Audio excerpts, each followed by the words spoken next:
নমস্কার দর্শক বন্ধুরা, কুকিং উইথ লাভ চ্যানেলে আপনাদের সকলকে স্বাগত। আজকে আবারও হাজির হয়েছে একটা নতুন রেসিপি নিয়ে। চলুন শুরু করা যাক আজকের রেসিপিটা।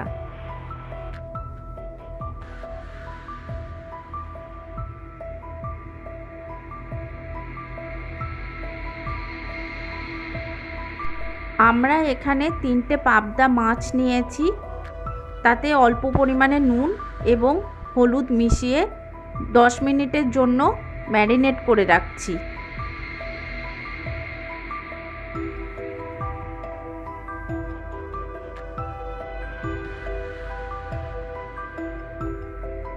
এখন কড়াইয়ে 3 টেবিল চামচ সর্ষের তেল গরম করে তাতে ম্যারিনেট করা মাছগুলো একে একে দিয়ে 2 পিঠ উল্টে পাল্টে গ্যাসের আঁচ মিডিয়াম রেখে ভালো করে ভেজে একটা পাত্রে তুলে নিচ্ছি।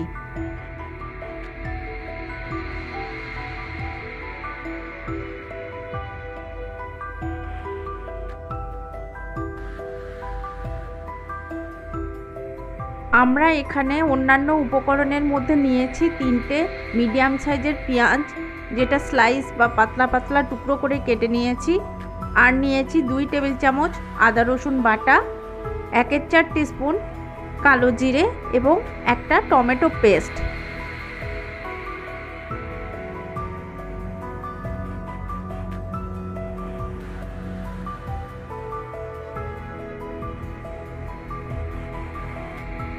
মাছ ভেজে তুলে নেবার পর কড়াইয়ে আমরা যোগ করছি 1/4 টিস্পুন কালো জিরে।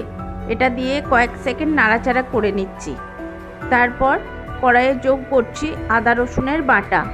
এটা দিয়ে গ্যাসের আঁচ একেবারে কমিয়ে রেখে প্রায় 2 মিনিট ধরে আদা রসুন বাটাটাকে কষিয়ে নিচ্ছি, যাতে কাঁচা গন্ধ না থাকে।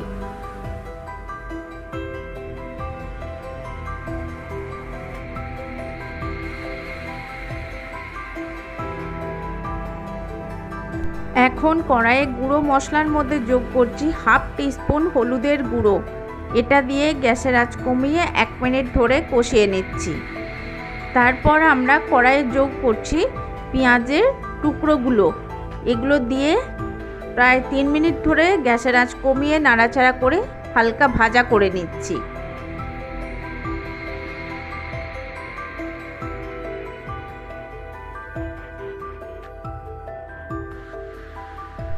এখন কড়াইয়ে যোগ করছি 1/4 টিস্পুন কাশ্মীরি লঙ্কার গুঁড়ো। এটা দিয়ে প্রায় 1 মিনিট ধরে কষিয়ে নিচ্ছি। তারপর আমরা কড়াইয়ে যোগ করছি স্বাদ মতো নুন। এই নুনটা দিয়ে আবারও 1 মিনিট আমরা কষিয়ে নিচ্ছি।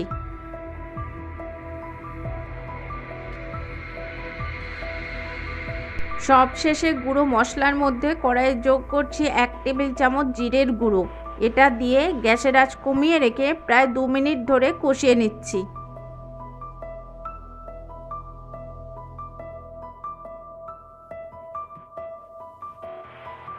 সব মশলা কষানোর পর কড়াইয়ে এখন যোগ করছি টমেটোর পেস্ট। এখানে আপনারা টমেটো পিউরিও ব্যবহার করতে পারেন। এবার টমেটোর পেস্টটাকে গ্যাসের আঁচ কমিয়ে প্রায় 3 মিনিট ধরে কষিয়ে নিচ্ছি, যাতে টমেটোর কাঁচা গন্ধ না থাকে।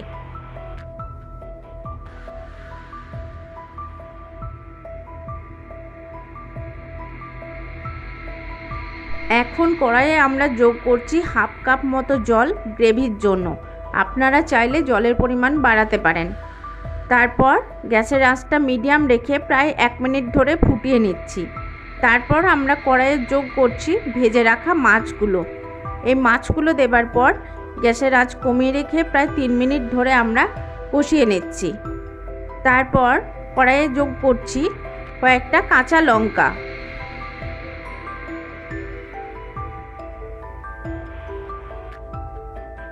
এখন গ্যাসের আঁচ সম্পূর্ণ বন্ধ করে দিয়ে পুরো রান্নাটাকে 2 মিনিট ধরে স্ট্যান্ডিং রেখে দিচ্ছি।